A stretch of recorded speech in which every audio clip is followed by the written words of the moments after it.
Gambia, Angola, China Holding, Gash, producers of the finest tomato paste in the Gambia. Jaja tomato paste, available in 5 kilos, 1 kilo and in sachets. For wholesale and retail, visit our factory at Banjulunding. We are also producers of Jaja mineral water, cool, clear and fresh. Gash, Gambia, Angola, China Holding, with headquarters at Fatu Golden Plaza, Mile 7, Bertel Harding Highway. Gash Group also provides the best security company, Gash Security, for your offices, warehouses, homes and personal property. Gash Group for all your construction projects, offering you quality water reticulation for your gardens, pump irrigation, tidal irrigation projects and all types of buildings. You can contact Gash on 396-7894, 700-8993, 373-0259. Visit us at Gash Global Group on Battle Harden Highway, Fatu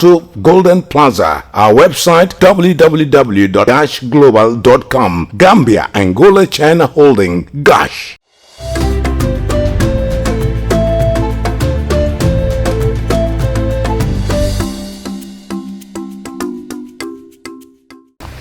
From our studios here in Serekunda, this is Star TV News with me, Jacqueline Coley. In the headlines tonight, President Barrow promises an increment of 12% in the buying price for groundnut this year. The National Human Rights Commission has recommended for the redeployment of Gorgimbub. COVID-19 focal person calls for testing. Newly built store Slatekunda Sabiji opens for operation on Thursday. On the international scene, COVID-19 spreads rapidly in northern England. Hundreds protest over viral video of attack on woman. 8 agencies worried over sharp rise in Syria COVID-19 cases. Those were the headlines, and now the news in detail.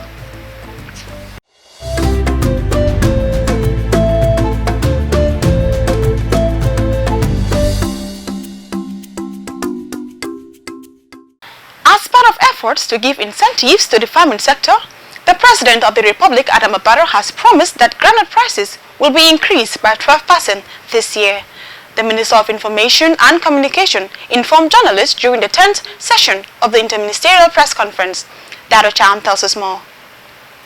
Since the beginning of the year season, farmers across the country have been pleading for an attractive price of groundnut this year. Minister Silla said the government has now acted in the direction to meet the wishes of farmers by increasing the price of groundnut to 12% this year. The outlook for the 2020 cropping season in the Gambia has indicated a mild increase in terms of production of groundnuts. This is mainly due to the favorable rain from June to end of August. The Ministry of Agriculture has noted groundnuts sold in June are now peaking, the minister added. Further evidence from the Department of Water Resources recorded indicated above average national rainfall recorded for all the stations in the months of July and August. The Department of Water Resources reported that rainfall intensity, which is one of the most important indicators for expected high production, increased significantly from August all through to September. He said apparently the crops in most parts of the country are expected to reach harvestable maturity for farmers to reap near bomber harvesting. The Ministry of Agriculture's pre-projection analysis indicated conservatively that will approximately 82,190 metric tons of groundnut produced in the Gambia by farmers this year. Reporting for Star TV News, I am Dado Cham. The National Human Rights Commission has recommended that Mr. Gorgimbub, commander of the anti-crime unit, be redeployed from the unit. Hadijaju tells us more. The recommendation came after a joint investigation into the alleged assault of Ibrahim Sane in July by Mr. Mbub. In a statement, the commissioner said after a true investigation, it was established that Mbub indeed assaulted Sane in his genitals.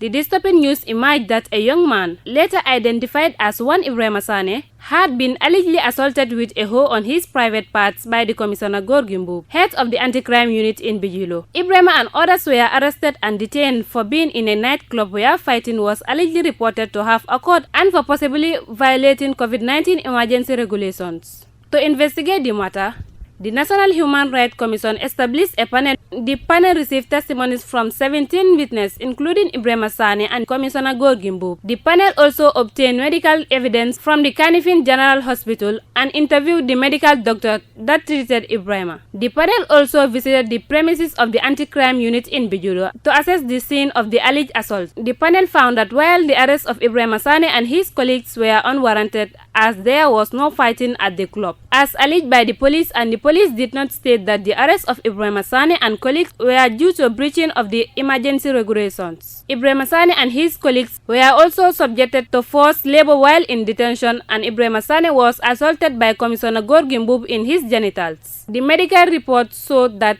unlike rumors of sexual transmitted infections, Ibrahima suffered from trauma on his genitals as a result of the assault. For Star TV News, I am Hadijaju. The Senior Communication Officer of the Gambia COVID-19 Response Secretariat has called on the general public to go for coronavirus testing in order to know their status. He made this remark in an exclusive interview with Star TV. Modu El Baji reports. The Gambia is currently registering low rates of confirmed COVID-19 cases since it confirmed its first case in March. The novel coronavirus has crippled economic activities in all parts of the world, which the Gambia is not an exception. However, in order to radically eliminate the virus, concerted efforts are required from both the government and people. The Senior Information Officer, the Gambia government focal person for strategic communication and external public relations, as well as the government COVID-19 Response Coordination Secretariat, Prince Abubakar Sankanu, has stressed the need for people to go for the COVID-19 testing, noting that most of those going for the testing are travelers. What we are seeing is the result of months of hard work, sensitizing the public on the need to follow the guidelines and washing, social distancing, wearing of masks, and going for testing. So the low figures can be explained in that context, but also we have to remind people of the need to go for testing. We have to look at the figures and the amount of people going for testing. Right now, it's only those who want to travel who come forward for testing. So the majority is still not coming forward. So we need to do more testing. People need to come forward to do more testing. That will give us more data, reliable information to judge how we are going. So this is what we are, and then so far we are also working on the mitigation, the impact COVID has had on our economy, on our lifestyle, on our culture. We are working to mitigate those effects. The Ministry of Health has erected various sample collection grounds in the Greater Banjul areas and in provincial Gambia, but the number of people volunteering to present themselves for testing is not convincing to the health authorities. However, the developed countries like Russia, China, and the United States of America have announced that they have produced vaccines for the coronavirus, but the availability of those vaccines to developing countries like the Gambia still remain fragile. When it comes to vaccine, in West Africa, we have the West African Health Organization, which works to make sure that there are vaccines for whatever various diseases that we have around. So Gambia, as a member of the West African Health Organization, through this body, collective body, they'll work together with our WHO and all other entities to know. You don't just grab a vaccine simply because the vaccine is out. You have to look at it, whether it is not harmful to a population. So Gambia alone, as a small country, we may not have the wherewithal, but together as member of the West African Health Organization, we work collectively to make sure that if there is a vaccine, how is it effective and how is it safe, and how can we apply it? Remember the case of the Madagascar, herbs. They came here, we studied them. So but we not go about applying it like that every day. So whenever there is a vaccine, whether it's from the first world or from wherever the world, you don't just jump and grab it and start injecting your people like that. You don't do it like that. No responsible authority does that. So it has to go through a process. So and there are structures in place to look into that. If needs be that it has to be used here in Gambia or in another country, all those structures is regional. You cannot do these things in isolation. You have to do it collectively. As a group of member countries, with similar objectives. Yeah. Mr. Sankano appealed to the public to remain vigilant of the COVID-19 preventive measures in order to avoid a second wave of the virus as it is happening in the Western countries. For Star TV, I am Modu Elbaji. The Kanifing Municipal Council, in collaboration with GamWorks, built a new market store at Latrikunda Sabeji worth $110 million, which was successfully opened to be used by the vendors on Thursday. Our Sunday reports. The purpose of constructing a new market around that end is that vendors said they encounter a lot of problem in the market during rainy season, and that side is around the road, so it needs to be built to contribute to the development of the country, and the view of the market will look attracted. The new market has 70 stores which will be occupied by those who were there before the rehabilitation. The GamWork and KMC are in partnership with projects which include some of the roads within the municipality, Bundu Maternity Ward, and their very own Kanifing Town Hall, using part of the $110 million. Mr. Lamin Kenjai, the chairman of the allocated committee of Latrikunda Sabiji Market, says the foundation and the first counterparts payment was done at a GamWork and commenced the construction in 2016. And it was inclusive of so many development projects that we partner with GamWorks. This building you can see in front of us here, the KMC Town Hall building, the Latrikunda Market, the Bondo Maternity Hospital, and some of the feeder roads within the municipality are all in that project. So it's counterpart contribution with GamWorks. So the development took place. So but the exact figure involved and how much the council contribute to that particular project, unless you contact the finance department. Okay, is there any challenges you face in building the market? In every development there must be challenges. That's obvious. It just depends on the way you, overcome your challenges and mitigate them or manage. It was a challenge to remove those vendors that were existing on the ground, those who were occupying the market before, to move them or the side that they are not used to. So that was a very big challenge. The other challenge was the time factor. When they were starting the construction, the timeline given, the construction has gone far outside, which is another challenge. And the other challenge is the number of vendors who were occupying the space before. It's far more than the number of shops we have when the market is newly built. Mr. Njai further said that they will occupy those vendors who were there before and then start to get some access to the store, that too if the vendors have the Gambian nationality. He also said that they can't give store to all those who were there before, such as people who were selling granules, bananas and so, but will definitely find a place for them to continue making their business in a couple of months. PRO of Latrikunda committee member Mr. Bakari Damfa expresses his joy on the construction of the market. According to him, during the rainy season, it used to be very difficult for the vendors, and when the construction started, some of the vendors were taken to buffer zone and some remain in the market to wait till the end of the contract. Awasani reporting for Star TV News.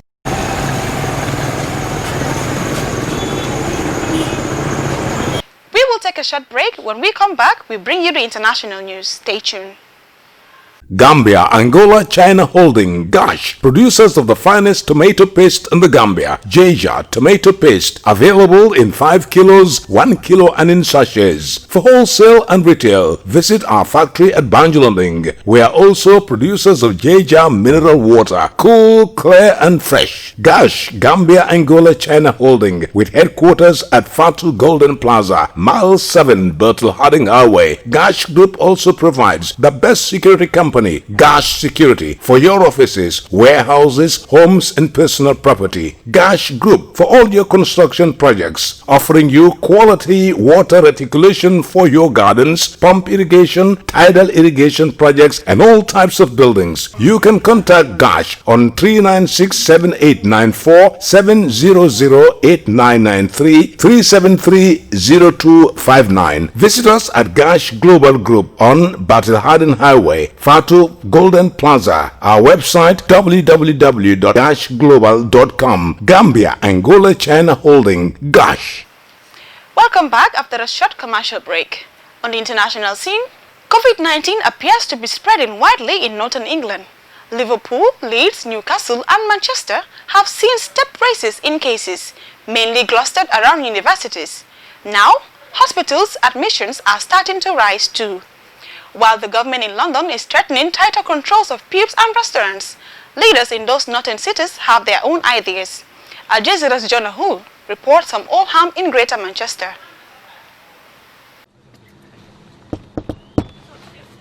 I've come from the council. Street by street, door to door.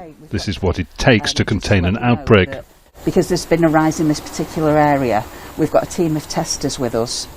These are mainly unpaid volunteers working with the council in Oldham, Greater Manchester, an area turning the tide on rising COVID infection rates, while the rest of Manchester remains the current UK hotspot. I think it's brilliant, and here it's fantastic. They come to your door, and yeah, I think it's brilliant. Should do this everywhere, really, shouldn't they? There's doorstep testing here, but severe testing shortages elsewhere. Confusing local restrictions are having little effect, so Oldham is doing for itself what the government is struggling to, keeping people safe. Central government needs to learn from us in local government about what we've been doing and what's been successful. They need to listen to us, and rather than doing broadcasts via Zoom where they tell us what the government is doing, which it's not always clear whether or not it's backed up by the science, that dialogue needs to be two-way. We need to be feeding back up into the government what we're doing on the ground, that's working, and then they need to learn from that and roll that out to other areas rather than imposing kind of top-down restrictions that are not always backed by the science and appear illegitimate to vast numbers of people. Another aspect to why infection rates are spiralling so alarmingly up here in the north is that when the national lockdown was lifted during the summer, it was done on a London-centric basis, leaving infection rates still uncomfortably high in parts of the north. Well, social and economic inequalities have combined since then to do much of the rest. It's known as the North-South divide, higher levels of unemployment, overcrowding and poverty that are now contributing to rising hospital admissions too. In the northwest region as a whole, again, the number of beds that are using ventilators, for example, they're filling quite rapidly. So at the start of the month, it was 15 ventilators being used in the northwest, and by the end of the month, it got up to about, I think it's about 100. So almost a factor of 10 increase. And there are students, lots of them, back on campus since September, most now confined to cramped apartments and halls of residence. A predictable wave of student infections increased Manchester's overall rate tenfold. Some may be tempted to think this is all happening a long way from the capital, but as the government prepares to announce new lockdown rules that could be economically disastrous up here, the predictions are that London could be just 2 weeks behind. Jonah Hull, Al Jazeera, Manchester. Hundreds of Bangladeshis have staged protests and scuffled with police this week after a video of a disadvantaged woman being attacked was posted online. Human rights groups say abuses against women are only getting worse. Al Jazeera's Leah Hedden reports. Anger in Bangladesh over the latest instance of violence against women. Students have been leading protests in the capital Dhaka for days to speak out against rape and other crimes against females. The protests flared after a video was posted online showing men stripping and beating a woman from a disadvantaged community. The clip was shared tens of thousands of times on Facebook before being taken down. We have just one demand: death penalty for rapists. There will be no rapists in Bangladesh. Among those in the crowd is the brother of a rape victim. His family reported the case and arrests have been made. I want justice for my sister, which is why we haven't been here at the police station for the last 2 days in a row. We want severe punishment for those involved in this heinous crime. Along with women, young boys and girls are also among the victims. This man says his 5-year-old daughter was raped last week. I demand justice from Allah, the state and the society. I hope such things stop happening in the world. My child is 5 years old and the man is 22. I hope such things don't happen to anyone in the world ever. I pray to Allah for justice. I also seek justice from the Honourable Prime Minister. According to activists, Justice is something only very few victims of sexual assault and their families see. These culprits are either directly involved with politics or they're connected to people who are very closely linked with people high up in politics. If we want to come out of this, it's imperative that justice is served very promptly and with due diligence. Since the coronavirus pandemic and imposition of lockdowns, the number of rapes in Bangladesh has increased. Between April and August this year, 4 women have been raped every day. We hope people will be more aware. Everyone should protest from wherever they are and make others aware. Last year, Prime Minister Sheikh Hasina said she wanted stricter laws to prevent rape, saying the crime is never acceptable. But protesters say the Prime Minister hasn't done enough and should resign. Students here chanting "Shame Hasina" as they demand and wait for systematic change to bring rape victims justice. Leah Harding, Al Jazeera. Aid agencies are warning of a sharp increase in coronavirus cases across Syria. They are worried that a lack of infrastructure in opposition and Kurdish held areas means doctors will not be able to deal with a significant outbreak. And despite the relatively low number of cases confirmed by the government, the United Nations says there is a widespread transmission. Al Jazeera's Zaina Court reports. Reports from inside Syria continue to point to a much broader spread of COVID-19 than the number of confirmed cases. The United Nations has been reporting rising infection rates in Syria for some time now. Given the limited testing across the country and challenges in contact tracing, it is likely that the actual number of cases far exceeds official figures. The Syrian government reports nearly 4,500 cases and 200 deaths and portrays the situation as under control. But multiple sources question that narrative. They say infections have been in the tens of thousands and at least 65 doctors died as they struggled in ill-equipped hospitals with a lack of protective gear. Many patients are treated at home because hospitals are not equipped or do not have the capacity to deal with these patients. Many hospitals have closed their doors to COVID patients because they did not want to infect other patients. The government have designated only 1 or 2 hospitals in every city to accommodate COVID patients. Infections have also increased tenfold in opposition-controlled territories in northern Syria. At least 30% are health workers. Coping is a challenge, especially because there was a health crisis before the coronavirus outbreak. Hundreds of medical workers were killed and facilities destroyed during the war in a deliberate campaign by Syrian government forces and their allies. Medical workers say they are on the brink of an emergency. Before the pandemic, we used to work from 9 till 2. We are now working from 9 till 7 and sometimes even longer hours. Despite that, testing remains limited. This medical laboratory serves up to 4 million people who live in Idlib and nearby areas. Even when we have centers up and running, we don't have sufficient test kits. That is going to be a challenge coming down the line, to be able to test as many people as would be needed, and also people who are trained to analyze the tests. That also has been a challenge. Efforts are being made to slow the spread by raising awareness and distributing hygiene kits. In this densely populated and impoverished region, where many live in camps, sanitation is a challenge. With the shortage of medical equipment and supplies, as well as a weakened health infrastructure due to 9 years of conflict and government neglect, communities are vulnerable. Zana Khadr, Al Jazeera, Beirut. And now, before we end the news, a quick recap of our main headlines. President Barrow promises an increment of 12% in the buying price for groundnut this year. The National Human Rights Commission has recommended for the redeployment of Gorgimboob. COVID-19 focal person calls for testing. Newly built store Slatrikunda Sabiji opens for operation on Thursday. On the international scene, COVID-19 spreads rapidly in northern England. Hundreds protest over viral video of attack on woman.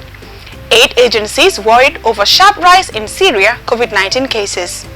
That's all for this edition of the news. Do join us tomorrow for more news. Please stay tuned and enjoy the rest of our programs. Thanks for watching and bye for now.